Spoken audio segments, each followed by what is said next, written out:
എനിക്കറിയാൻ മേലാത്തോണ്ട് ചോദിക്കുക, താൻ ആരുവാ? അതിനൊക്കെ മറുപടി പറഞ്ഞതിന് ഞാൻ പിണറായി വിജയനോ എം ഗോവിന്ദനോ പ്രധാനപ്പെട്ട CPM നേതാക്കള് ആരെങ്കിലും പറഞ്ഞു കഴിഞ്ഞാൽ ഞാൻ മറുപടി പറഞ്ഞു. അല്ല, ഇതിനൊക്കെ ഞാൻ മറുപടി പറഞ്ഞതിന്.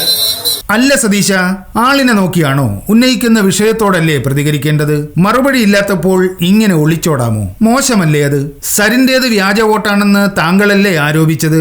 LDF സ്ഥാനാർത്ഥിയുടെ വോട്ട് ചേർത്തിരിക്കുന്നത് വ്യാജ വോട്ടാണ്. ആ ആരോപണത്തിനല്ലേ സരിൻ മറുപടി പറഞ്ഞത്? ഇതെന്റെ അഫിഡവിറ്റ് ആണ്, അതിന്റെ ഒരു പ്രിന്റ് ഔട്ട് ഞാൻ കൊണ്ടുവന്നതാണ്. വളരെ കൃത്യമായിട്ട് എന്റെ ഭാര്യയുടെ പേരിലുള്ള പ്രോപ്പർട്ടി എന്നുള്ള രീതിയിൽ ഇതിൽ പറഞ്ഞിട്ടുണ്ട്.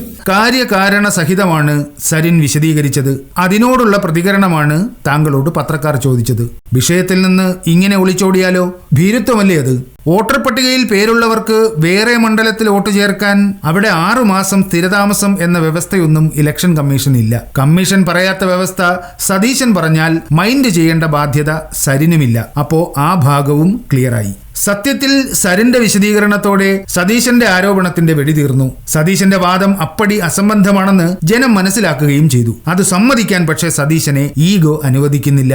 അതുകൊണ്ടാണ് മറ്റേ ഡയലോഗ് അടിച്ചത്. പിണറായിയോടും ഗോവിന്ദൻ മാഷോടുമൊക്കെയേ പ്രതികരിക്കൂ പോലും. പിന്നെ സതീശന്റെ ഉണ്ടയില്ലാ വെടികൾ എഴുതിയെടുത്ത് പ്രതികരിക്കലാണല്ലോ അവരുടെ ജോലി.